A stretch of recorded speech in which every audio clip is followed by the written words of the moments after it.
106.7 Energy FM. Bangga, wag mo sabihing radyo, sabihin mo.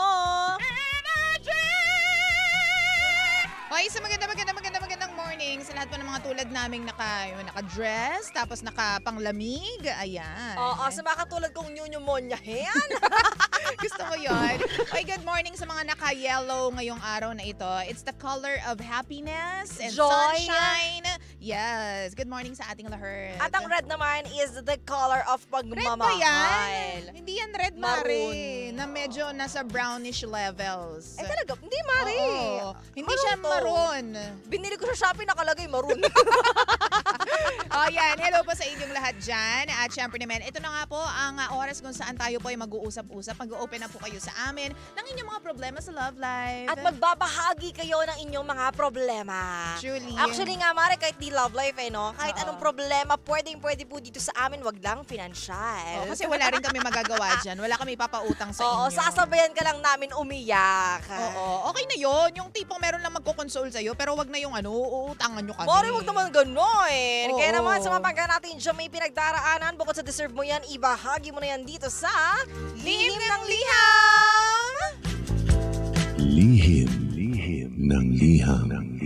Paghanga, pagkayamot, at pagkasabik. Damdamin hindi masambit, sulyap na may pag-ibig, at walang buwang sa bibig. Iluluha na lang ba o sa liham ilalakip? Here we are, face to Lihim ng liham. 'cause there's nothing I can do to keep from loving you.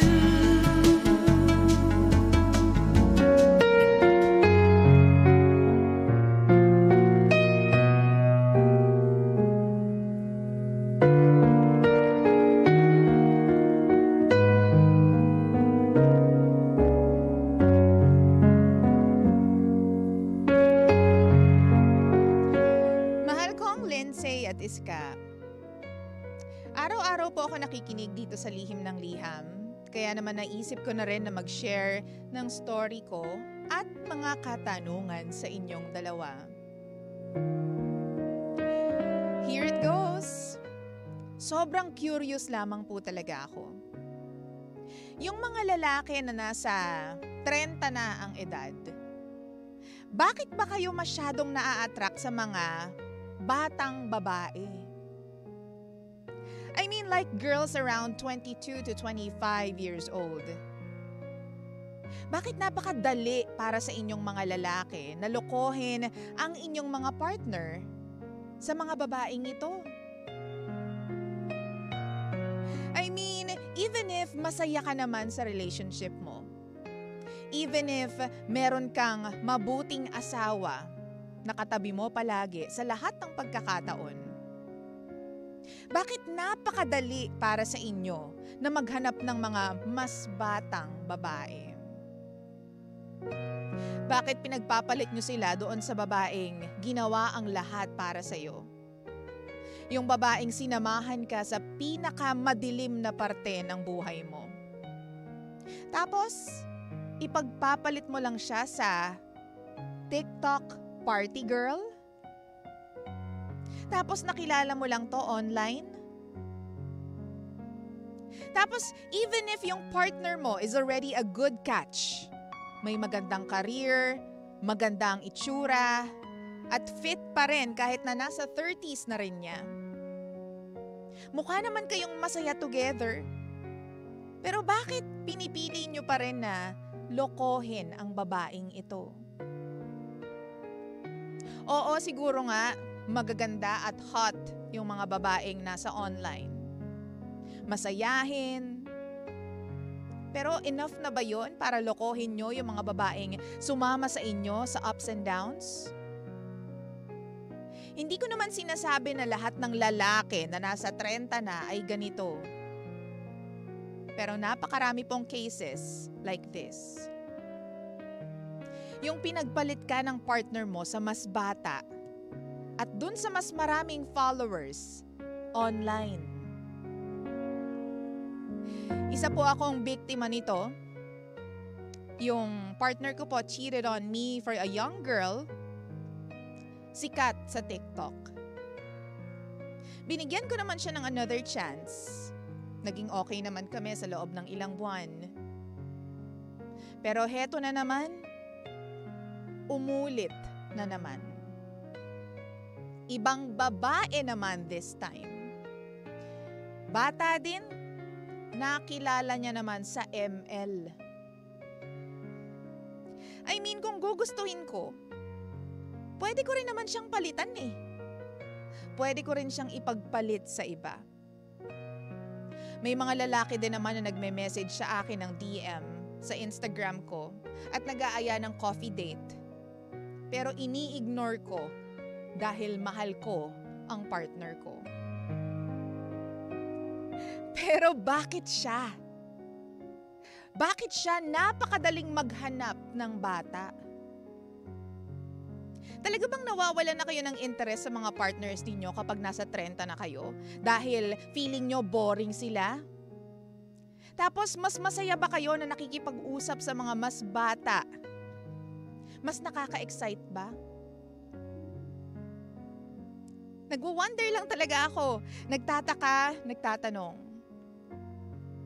Dumating na ako sa point ng buhay ko na kine-question ko na yung worth ko bilang babae. Because my man cheated on me once for a younger girl. Feel na feel ko yung linya ni Liza Soberano na, pangit ba ako? Kapalit-palit ba ako? Maraming salamat kung mababasa niyo man po ang liham ko. Please call me Aizel. Ito po ang lihim ng aking liham.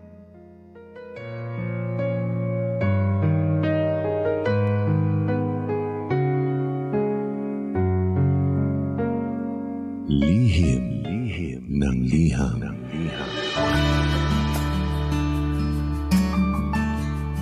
Hoy, Aizel! Maraming mga lalaki talaga, no, na sinusubukan kung may mga asim pa sila.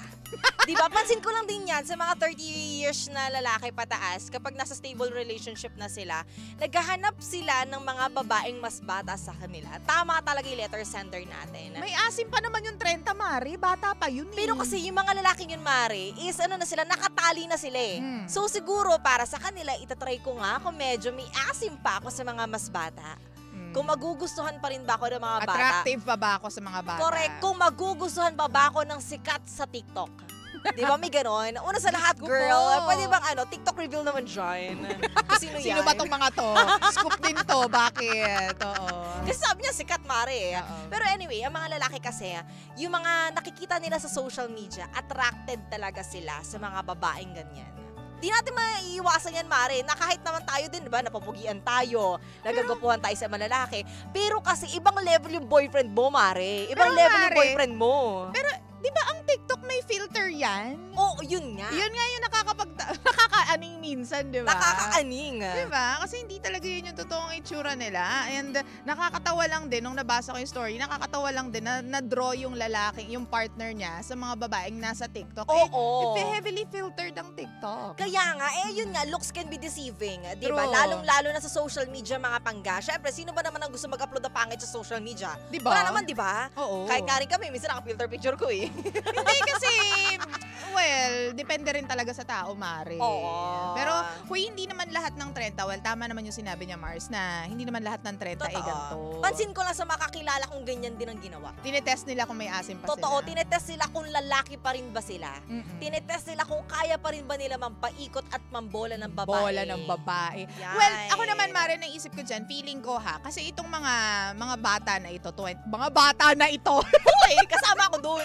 itong mga 20 plus, tapos wala pang 30s, they are easily manipulated kasi. Totoo. Parang kumbaga halimbawa, saan mo nga yung picture mo sa akin, nasaan ka, yung magre-reply agad, yung madaling utuin Totoo. kasi. I'm so sorry sa mga nasa Oo. 20s plus, pero yun ang katotohanan ng buhay. At saka yung mga ganyan edad kasi, Mare, sila yung inclined talaga sa social media. True. So, nag-a-ask sila ng validation kung maganda ba sila, kung sexy ba sila, kung okay ba sila. Kaya naman itong mga babaeng to, sige, mag-send ka nga ng picture, mag-send naman sila. True. Kasi gusto nila makarinig at makareceive ng mga mga compliments. Sobrang ganyan talaga yung mga... Kasi Oo. nag-a-ask sila ng validation from other people. Kasi Totoo. malaking bagay sa kanila yung ma-validate yung mga pinapakita nila. Correct. Kung maganda ba sila. Kasi nakakataas ng self-esteem. Yun lang ang di ba? Yun lang ang nakakalungkot ngayon sa mga tao. Na Totoo. parang if you get, less than 100 likes, parang mababa yung tingin mo sa sarili mo. Correct. Kapag napakataas naman ang likes mo, feeling mo, ay, teka lang, huwag kayo humara dyan. Oo, walang May bragging rights. walang harang-harang ang bumangga, giba, gano'n. Diba? So, nakakalungkot lang. Wag naman natin gawin to, no? Lalo na yung mga lalaki nakikinig sa atin ngayon. Kasi, Oo. again, hindi siya para sa lahat ng lalaki. Pero Correct. nakakalungkot lang na, di ba, stable relationship, been with you through highs and lows, through the lightest and darkest times of your life. Di ba? Nakakalungkot na ipagpapalit ka lang sa... Totoo. Well, wag natin langin. Ipagpapalit ka sa babaeng, kailan niya lang nakilala, online lang. Correct. At sa mga lalaki nakikinig ngayon ha, kapag nasa isang stable relationship na kayo, wag na kayo magpapaakit sa mga nakikita ng mga mata nyo. Oo. Kasi lagi nyo tatandaan, hindi naman mata ang tumitibok sa inyo. Diba? Kundi puso.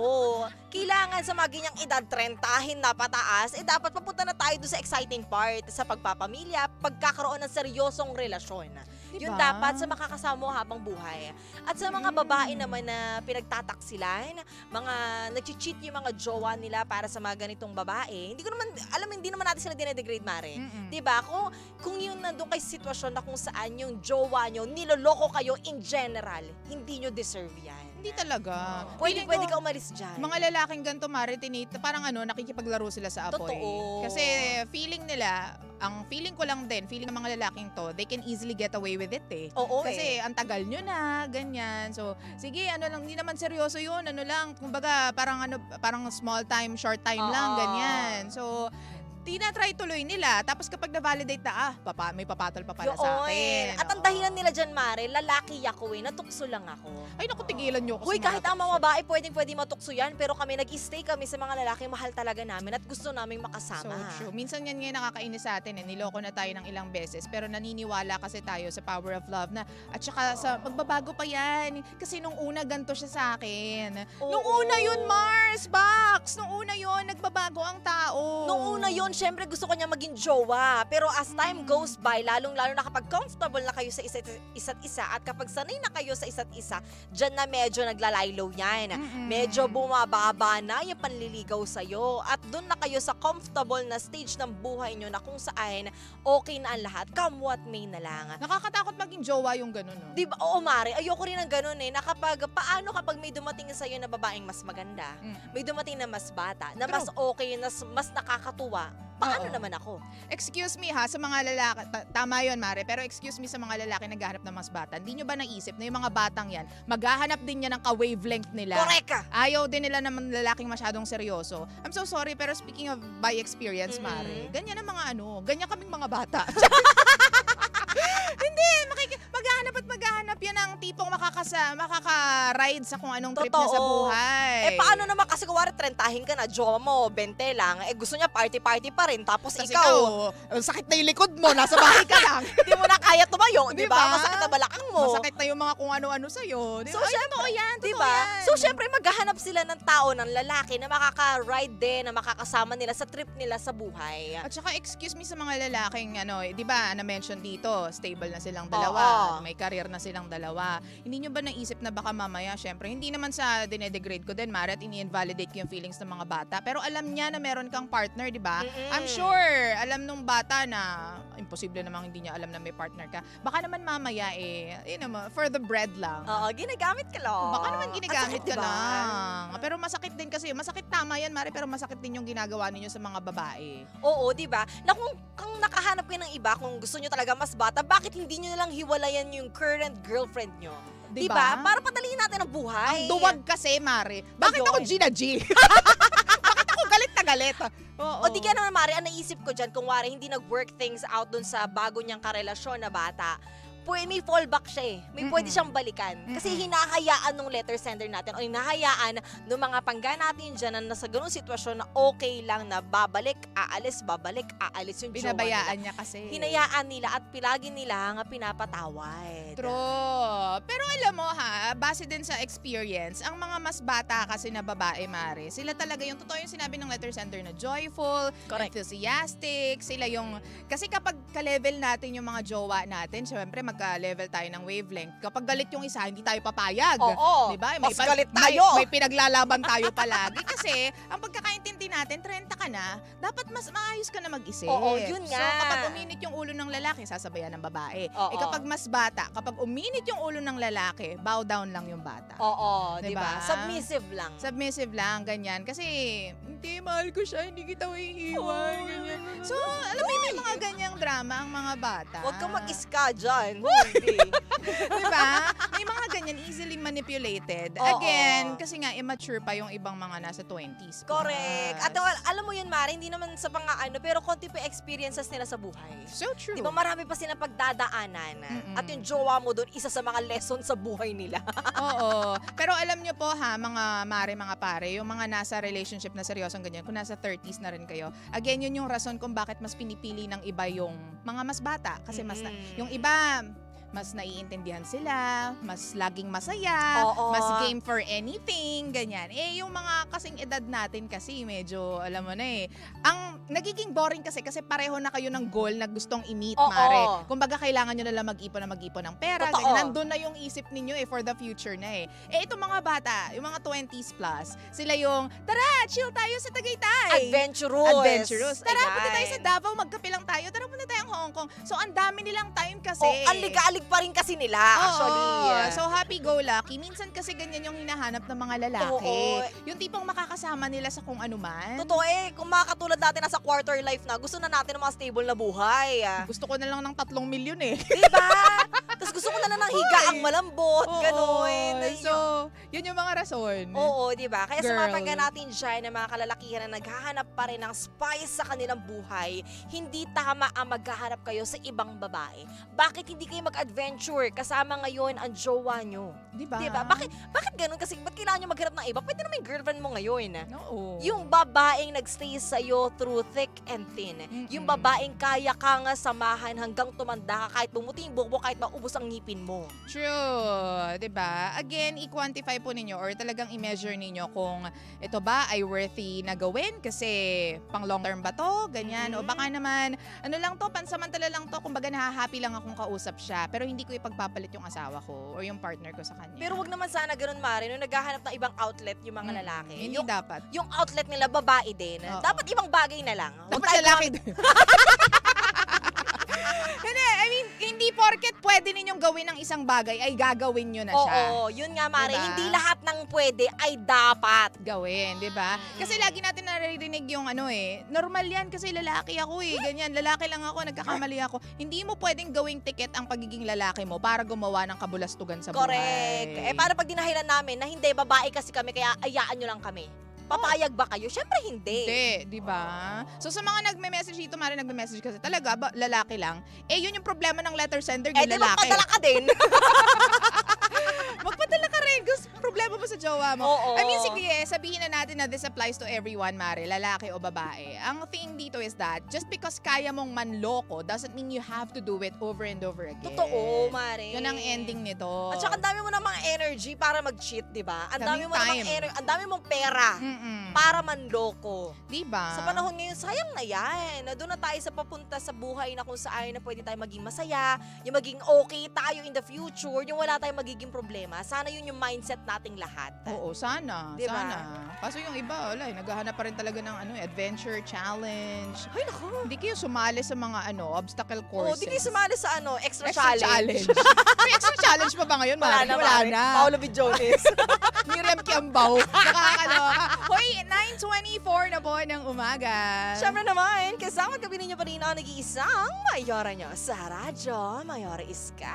At ang girlfriend mo sa radio. My name is Lindsay. Lindsay. Mwah! Dito lang Pangga, tumutok ka sa number 1, 06.7 Energy FM. Pangga, huwag mo sabihin radyo. Sabihin mo,